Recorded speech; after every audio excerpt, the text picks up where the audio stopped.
Traffic అట్టుండేది ఆ రోజుల్లో. ఇప్పుడు పరిస్థితి చూస్తే స్పీడ్ గానే వెళ్తున్నాయి. ఇంకోటి రోడ్లు బాగున్నాయి ఇవాళ, 4 లైన్స్ 6 హైవేస్ బాగుంటున్నాయి. ఈ బస్సులు అందుకని వేగంగా తీసుకెళ్లేటటువంటి బస్సుల మీద ఇంట్రెస్ట్ చూపెడుతున్నారు పబ్లిక్. అది కూడా ఫెసిలిటీ. ఇప్పుడు తర్వాత నేను చూసినప్పుడు ఎప్పుడు కూడా జెమినీలో హెడ్ గా చేరినప్పుడు ఆ తర్వాత చూస్తే స్లీపర్స్ కే నేను ప్రిఫర్ చేసేవాడిని. విజయవాడ వచ్చినప్పుడు వారం నెలకోసారి విజయవాడ వచ్చేవాడిని, ఫ్యామిలీ ఇక్కడే ఉంది కాబట్టి స్లీపర్లకే ప్రయారిటీ ఇచ్చేవాడిని. ఎందుకు? పడుకుంటే కంఫర్టబుల్ గా వచ్చేస్తాం, 6 hours మాక్సిమం, అంటే మళ్ళీ నెక్స్ట్ డే పని చేసుకోవచ్చు అంతే. అలాగా అలవాటు పడ్డాం. డబ్బులు పోతే పోయిందో రూపాయి అన్నట్టు, మామూలు బస్సు కంటే దానికి ఎక్కువ ఉంటది.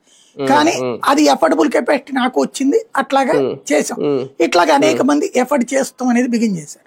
దీంతో ఈ కూర్చునే బస్సులకి డిమాండ్ తగ్గింది. ఇప్పటికీ తప్పనిసరి పరిస్థితిలో కూర్చునే బస్సులు వస్తారు, లేదా ఛార్జీలు లెక్కేసుకుని వచ్చే వాళ్ళు ఉంటారు. ఎక్కువ దేనికి డిమాండ్ వస్తుందంటే స్లీపర్ కి. స్లీపర్ లేనప్పుడు కూర్చునేదానికి ఎక్కుతున్నారు. ఈ దీంతో ఆ కూర్చునే వాటిని ఆల్టరేషన్ చేసి పడేస్తున్నారు. దానికి మన దగ్గర సిస్టమ్ సరిగ్గా లేదు. మన దగ్గర అసలు టోటల్ రోడ్డు రవాణా వ్యవస్థ పెద్ద ఫెయిల్యూర్ వ్యవస్థ. అంటే సిస్టమ్ నడిచిపోతుంది, ఫెయిల్యూర్ అంటే రవాణా వ్యవస్థ ఏం పాడవలా. దాన్ని నిర్వహణ విధమైనటువంటి రూల్స్ సరిగ్గా ఫ్రేమ్ చేస్తే ఎవడు తిరగలేడు.